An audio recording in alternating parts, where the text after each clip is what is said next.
Hello, I'm Bob the Booker and welcome to my channel. And today, this is just the books that I've read this week. You'll notice I'm in a different location again. I'm bouncing around. But yes, here are the books that I've read this week. And it's been quite an intense week in many ways. So my reading is sort of squidged in around the edges. And a lot of these are thanks to audiobooks as well. So there we go. But let's get started and talk about the books that I read this week. First up, as part of a reading project that I'm doing and I've been doing for the last few years, I have been trying to read other books by the shortlisted authors from that year's Booker shortlist. That was a terrible sentence, but you get the point.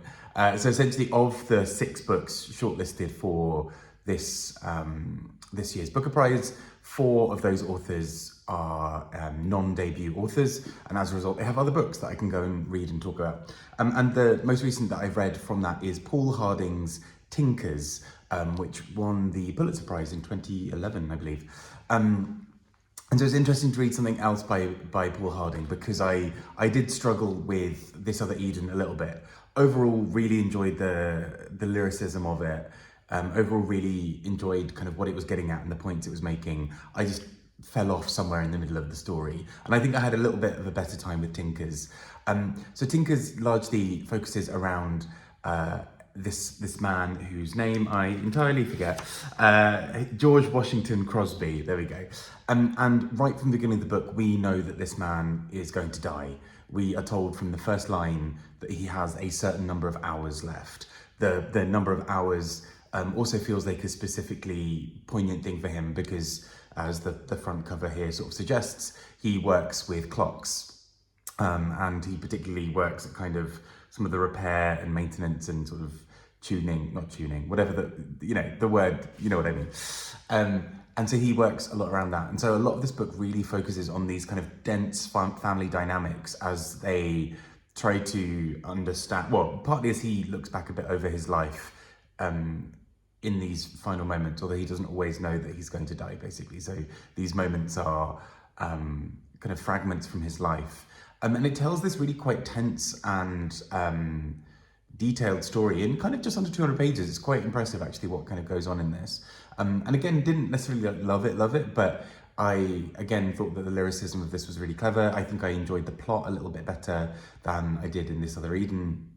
And so I think there's quite a lot to enjoy about it. And just found it a really engaging read in many, many ways. So yeah, really excited to have read something else by Paul Harding. Next up, this is a book I'm currently reading and sort of will finish fairly soon. But God's Children Are Little Broken Things by Arinze Ifeakandu. And this is a set of short stories that really focuses on quite a few quite complicated narratives at times, and quite brutal, quite tricky to stomach stories, but really talks about quite a lot around queer lives, the kind of stories, the pains of that within Nigeria. And it's just, really heartbreaking in many ways. It's a book that I kept on having recommended to me by people, or I kept on seeing popping up on various lists or what have you as well. And really interesting. I think he writes with such precision a lot of the time in these really quite horrific ways. This is not an easy read by any means, but I think there's some really important things as well, particularly in terms of how he opens up some of these stories and exposes that it's not quite as simple as, countries' laws are homophobic, blah, blah, blah. It's very much, the sort of intricacies of how people relate to each other, and how people perceive certain things that really play into some of those dynamics as well. So really, really interesting in many ways. Next up, I also read Penance by Eliza. I absolutely loved her first novel, Boy Parts, which I thought was so daring and bold and gutsy in so many ways. And this novel is no different. Penance is a ride. So it mainly takes as its sort of starting point this idea around true crime stories and how we as a public consume them. And so we start with an excerpt from a fake podcast where these two sort of blokey guys are kind of joking about it, sort of saying like, oh, this crime happened and this person had this horrific thing happen to them. Whoa, I hope she's fit. You know, this very kind of laddish, jokish kind of way of talking about a really serious topic. But the book then really explores this in a really fascinating way that really excited me as a reader, because I think what is really impressive about the book is how Eliza Clark delves into this concept of how we talk about things like true crime. The fact that true crime is such a popular genre, whereas the fact that often, for example, you can go on to various, on YouTube, TikTok, whatever, and see people talking about true crime while applying makeup or while eating or kind of really sensationalizing some of the details. And Eliza Clark delves into that as a concept. And essentially what we have at the heart of the book is we're following a journalist who is himself writing a book about this. And so the main text of Penance as a book is that book, essentially. And within that, what we then get into is these really wild conversations around, we basically start tracking down who said what, and, who was implicated for the crime at certain times and who might have done this, and maybe what's the backstory that may explain parts of this. Was there somebody, was this victim somebody who had been an outcast and was sort of further penalized by this? Was this person who was victimized herself a bully, and therefore that was the reason behind the crime? All of these really fascinating things. And without knowing it, you as a reader are basically in a true crime story, wanting to know who done it, what kind of is happening within this. But I think this is the book's real cleverness, and there's a real sleight of hand here, because the book is constantly probing our sort of human instincts to read about some of the most ghastly and grisly things and flip it on its head and then kind of make the reader complicit in part of this. So I just thought it was really clever as a book. And without spoiling anything, I think the book gets to a really interesting end where it really takes something and blows it up in a really clever way. So I really love this.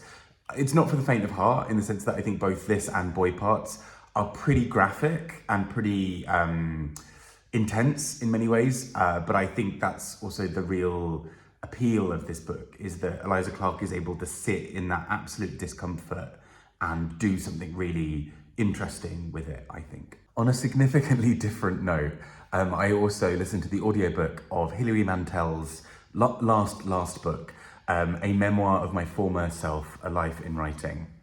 And I suppose I should add at the very top of this is not a book that she herself has sort of written in a traditional sense. This is a collection of her essays and sort of fragments of writing from over her career.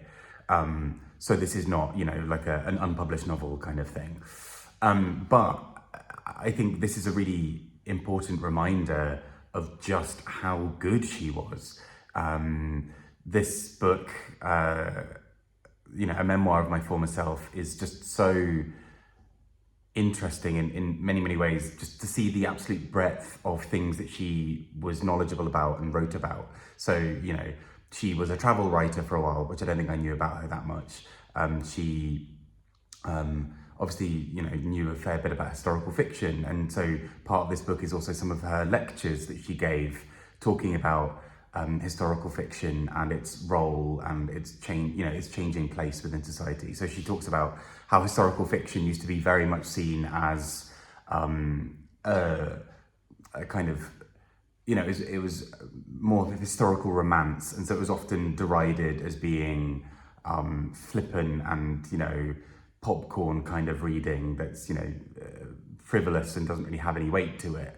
And so Hilary Mantel really talks about how good historical fiction and good historical writing sit in very similar places, that both of them require a deep knowledge of the area, and both of them do require narrative. So a historian telling you the facts of something happening still does so within a narrative that is not too dissimilar from a novel. And it's just so interesting to see her various different takes on so many things. I think particularly the passages where she talks about either the form or the role or the development of the novel I found really fascinating. And I think also the parts where she talks in great length about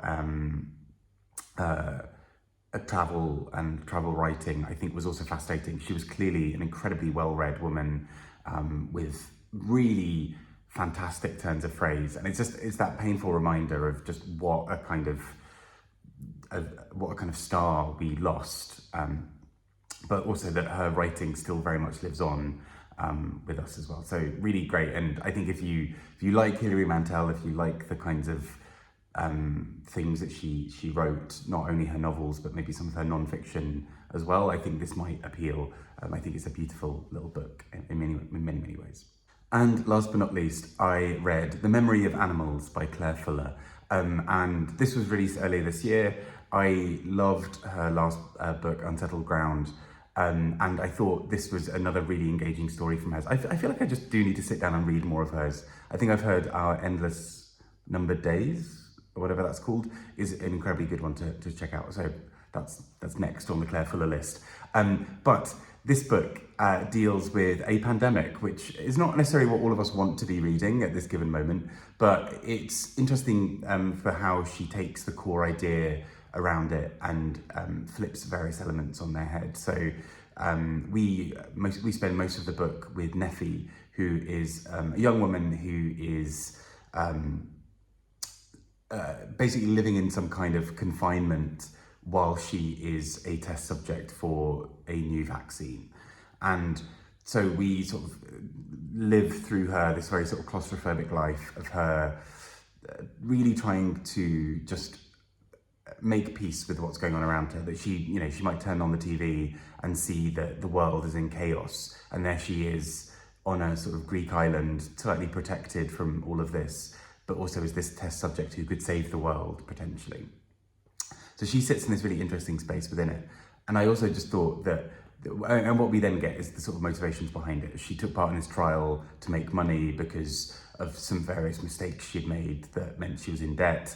But all of those things also come out, that there's this real sense of guilt and shame that permeates so much of those moments. And so she is really trying to almost reform herself as well through this. She wants to sort of come out the other end feeling like she's done something positive for humanity for once. And so I found her really engaging as a character. I thought she was really interesting. And I think, like Claire Fuller's Unsettled Ground, I think I always felt that there was a love for the characters, even the most horrid ones, that there's a desire to understand their motivations or their thought patterns that led them up to this moment. So I really enjoyed this. I thought this was really good, and yeah, I need to read more Claire Fuller, basically.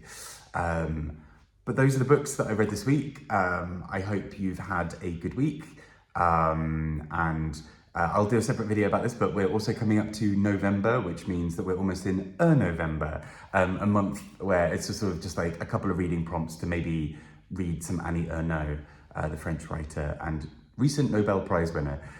So if you'd like to join in on that, there aren't specific books to read for that. It's basically just, hey, Annie Ernaux's out there. Ernauxvember is a stupid pun that I enjoy. Let's do it. But if you want to join in and take part, please be my guest. I've done a couple of videos on Annie Ernaux before, and in the specific Ernaux video, I'll talk about some of my favourites. But if you want to join in and just read a book of hers, please be my guest. There's no pressure. Nobody's holding you to this. It's all fine.